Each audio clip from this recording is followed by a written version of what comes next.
Hello everyone, welcome back to my YouTube channel GS by Priyanka. I hope आप सबकी तैयारी अच्छी चल रही होगी और आप सबको अब तक पता चल ही गया होगा कि एसएससी सीजीएल टीयर 2 के एग्जामिनेशन की डेट आ चुकी है जो कि जनवरी में कंडक्ट होने वाली है। अगर अभी से देखा जाए तो आपके पास इनफ टाइम है कि आप अपनी तैयारी को थोड़ा और बूस्ट कर सकते हैं।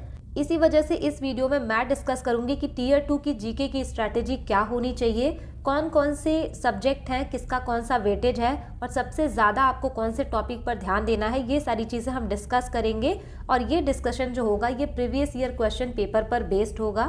यहाँ पे मैंने सब्जेक्ट लिखा है और उस पर्टिकुलर सब्जेक्ट से सीजीएल 2022 में एंड सीजीएल 2023 के मेंस में कितने क्वेश्चन पूछे गए थे वो यहाँ पे मैंने लिखा हुआ है।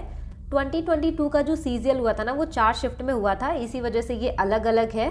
अगर हम बात करें सीजीएल 2023 में हिस्ट्री से आए थे 3 क्वेश्चन। अगर हम बात करें सीजीएल 2022 में हिस्ट्री से ऑन एन एवरेज पर शिफ्ट 2 क्वेश्चन या 3 क्वेश्चन आए थे, अगर हम एवरेज मान के चले।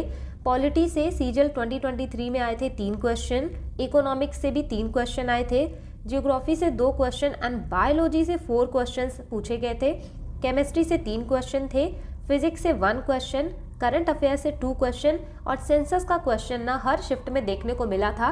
चाहे प्री हो या मेंस, सेंसस से क्वेश्चन पूछा ही जाता है। इसके अलावा भी कुछ छोटे छोटे टॉपिक है जहां से क्वेश्चन पूछे जाते हैं।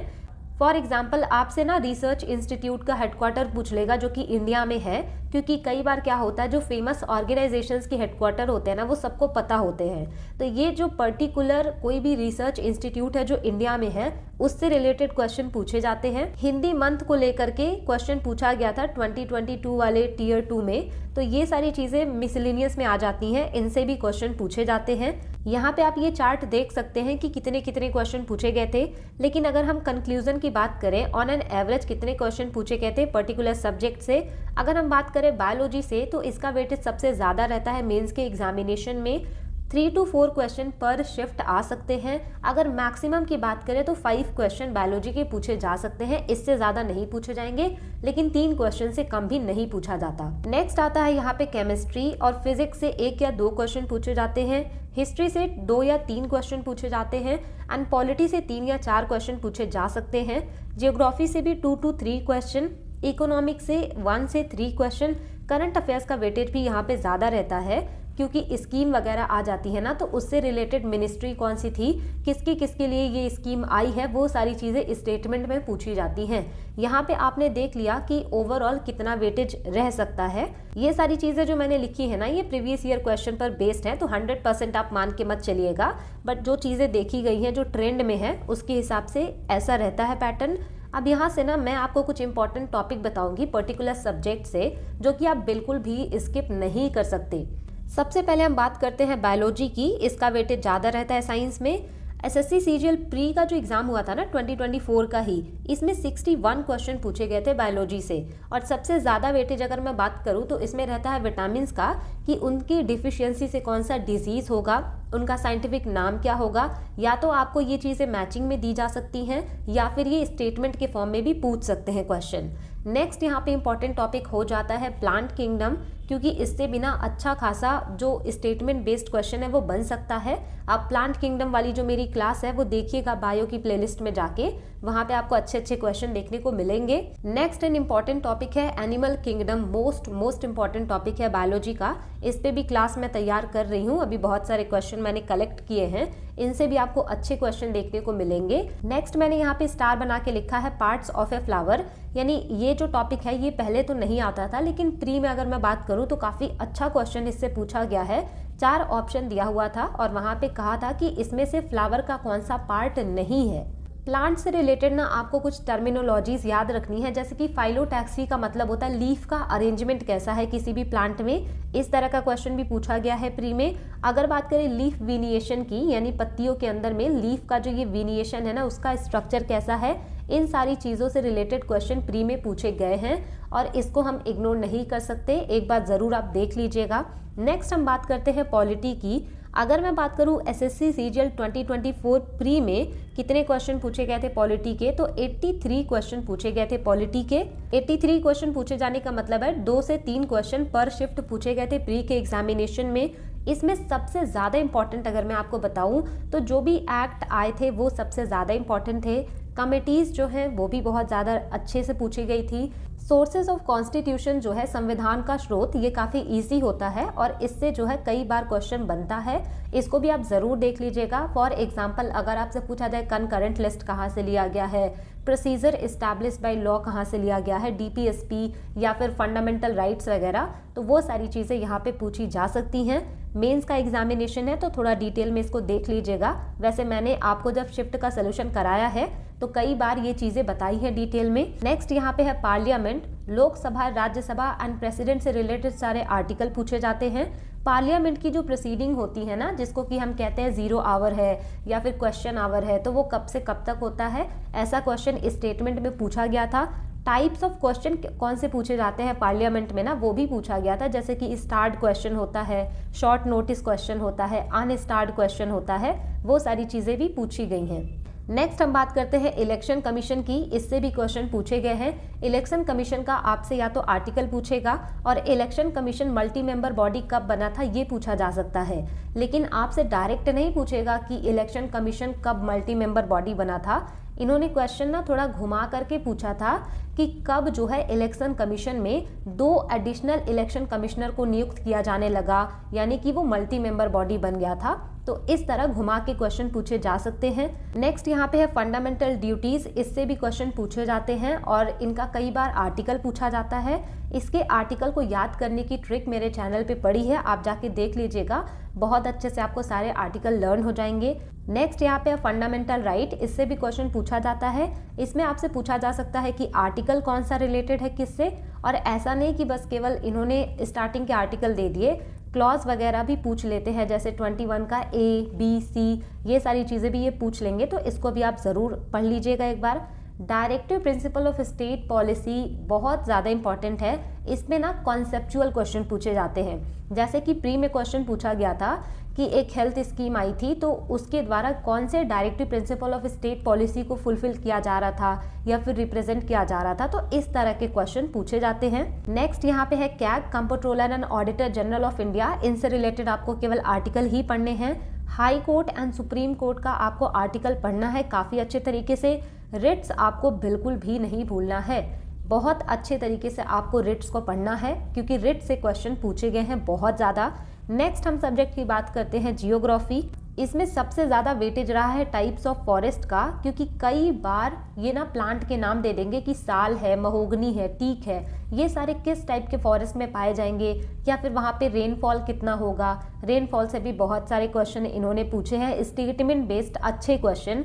और ये जो टाइप ऑफ फॉरेस्ट है ना, वो कहाँ पर पाया जाएगा, इस तरह के क्वेश्चन भी पूछे जाते हैं स्टेटमेंट में। मिनरल से क्वेश्चन पूछा जा सकता है।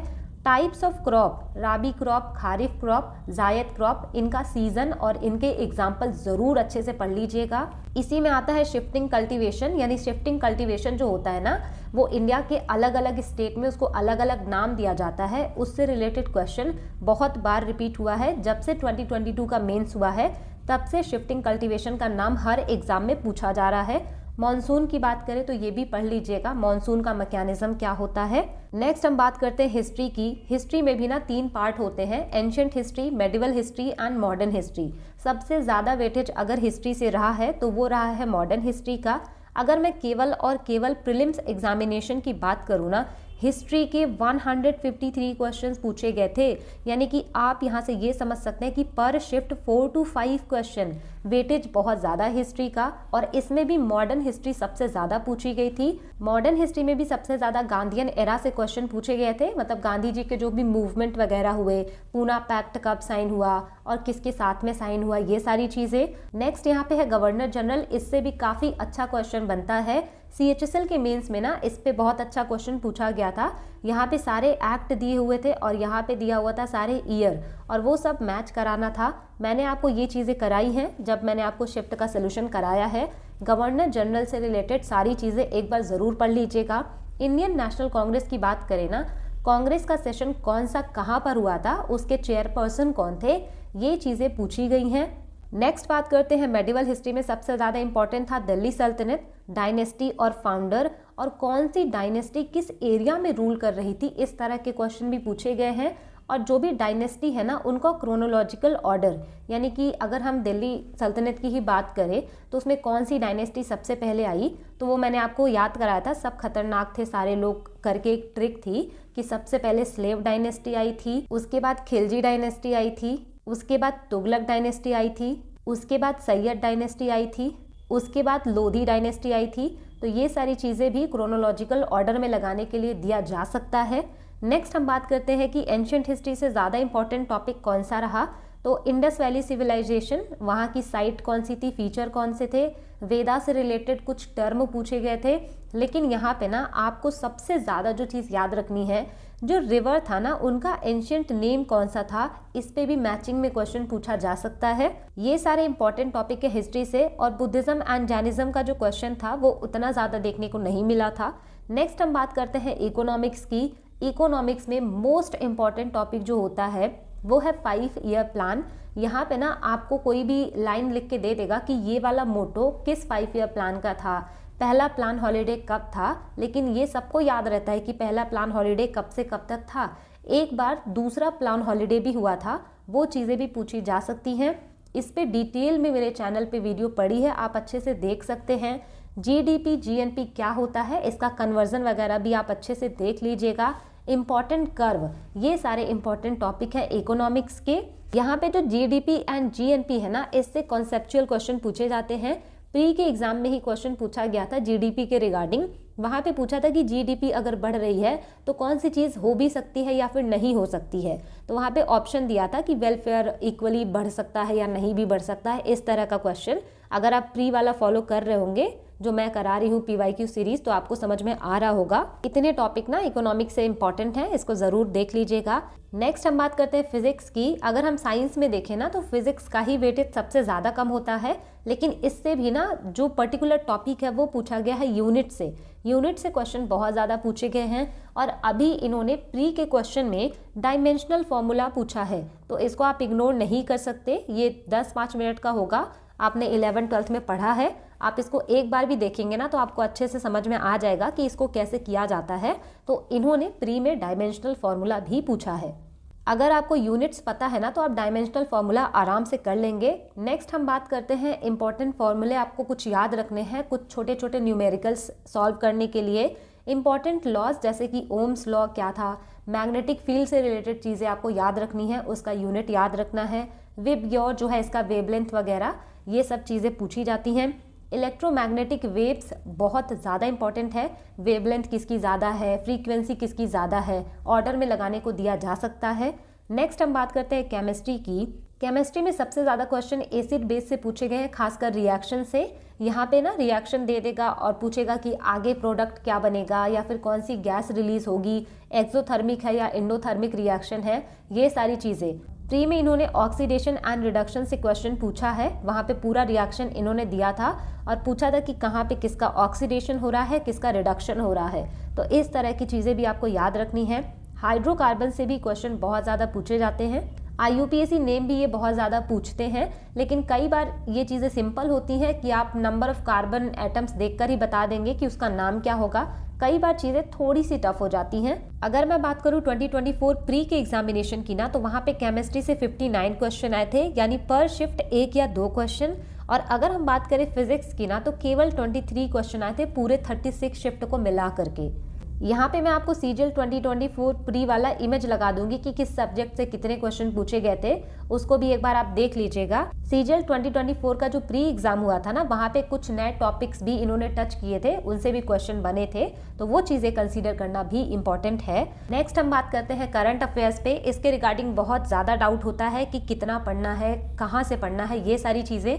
तो मैं आपको अगर बताऊँ कि करंट अफेयर्स इन्होंने ना बहुत ज़्यादा पुराने करंट अफेयर्स पूछे हैं, 2-2, 3-3 साल के करंट अफेयर्स ये पूछ रहे हैं, लेकिन इसको भी आप टैकल कर सकते हैं, क्योंकि ये जो करंट अफेयर्स पूछ रहे हैं ना 2-3 साल पुराने, ये प्रीवियस ईयर क्वेश्चन के करंट अफेयर्स को रिपीट कर रहे हैं। जब मैं आपको क्वेश्चन कराती हूँ ना, तो मुझे थोड़ा बहुत आइडिया है कि इन्होंने जो क्वेश्चन पूछे हैं करंट अफेयर से, उसमें कहीं ना कहीं हिंट छुपा हुआ होता है पिछले साल के जो करंट अफेयर्स होते हैं एग्जाम में। करंट अफेयर्स में भी प्रीवियस ईयर क्वेश्चन रिपीट हो रहे हैं। जैसे कि स्पोर्ट से एक क्वेश्चन आया था मैचिंग वाला, सीधा सीधा रिपीटेड था, और एक स्कीम आया था, उत्तर प्रदेश की थी वो स्कीम, वो भी क्वेश्चन इन्होंने सीधा रिपीट किया था, जबकि वो उस टाइम पे करंट अफेयर्स था जब 2023 का एग्जाम हुआ था। और वही सेम क्वेश्चन 2024 में सीजीएल में भी पूछा गया, सीएचएसएल में भी पूछा गया। तो करंट अफेयर्स भी आप प्रीवियस ईयर वाले देख सकते हैं। लेकिन अगर आपको टाइम नहीं है तो एक बहुत ही बेस्ट एडवाइस मैं आपको दूं कि आप केवल 2024 में एसएससी के जो भी एग्जाम्स हुए हैं ना, उनके करंट अफेयर्स 2-3 बार अच्छे से देख लीजिए। अब आप सोच रहे होंगे कि ये जो 2024 में जितने भी पेपर्स हुए हैं उसके करंट अफेयर्स मुझे कहाँ से मिलेंगे,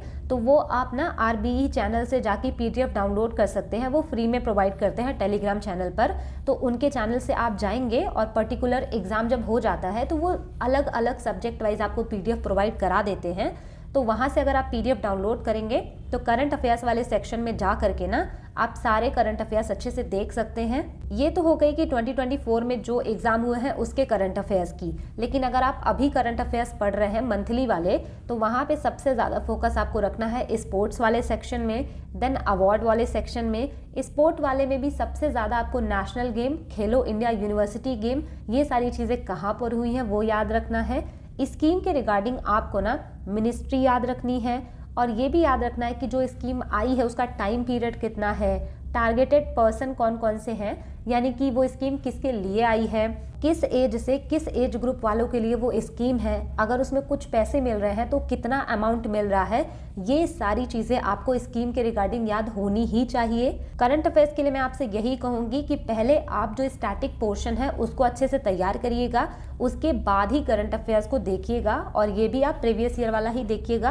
और रिसेंट में जो एग्जाम हुए हैं उन सब के करंट अफेयर्स। लास्ट में हम बात करते हैं स्टैटिक जीके की। तो इसका वेटेज मेंस में काफ़ी कम रहता है, लेकिन अगर आपको स्टैटिक जीके प्रिपेयर करना है तो मेरे चैनल पे जो भी वीडियोस पड़ी हैं, जैसे कि MTS 2024 वाले प्लेलिस्ट में आप जाके देखेंगे 100+ क्वेश्चन है स्टैटिक जीके का, वो वीडियो आप देख सकते हैं। SSC CPO के स्टैटिक जीके का 108 क्वेश्चन है, वो वाली वीडियो भी आप देख सकते हैं। और अभी SSC CGL 2024 में ना स्टैटिक जीके के 194 क्वेश्चंस आए थे, तो ये क्वेश्चन भी मैं आपको जल्दी ही कराऊंगी यूट्यूब पे, इसको भी आप कर सकते हैं। स्टैटिक जीके के लिए आप प्रीवियस वाला कर लीजिए, वो ज़्यादा बेनिफिशियल होगा। यही सारी चीज़ें मुझे आपको बतानी थी कि टियर 2 में आपकी क्या स्ट्रैटेजी होनी चाहिए, सबसे ज़्यादा किस सब्जेक्ट का वेटेज है, उसी के अकॉर्डिंग आपको तैयार करना है। जिस सब्जेक्ट का जो टॉपिक इंपॉर्टेंट है उसको आप बिल्कुल मत स्किप करिएगा। करंट अफेयर्स पढ़ने के चक्कर में आप इन सभी स्टैटिक पार्ट को बिल्कुल भी नहीं छोड़ सकते। पहले स्टैटिक पार्ट, देन आपको करंट अफेयर्स करना है। सीजीएल 2024 प्री के एग्जामिनेशन का सब्जेक्ट वाइज वीडियो भी मैं लेकर के आऊँगी जल्दी ही, और वो सारी चीज़ें आपके मेंस एग्जामिनेशन से पहले कंप्लीट हो जाएंगी। ये है एंड इस वीडियो का। आई होप आपको इस वीडियो से कुछ सीखने को मिला होगा। Thanks for watching, stay tuned, keep learning, keep working hard.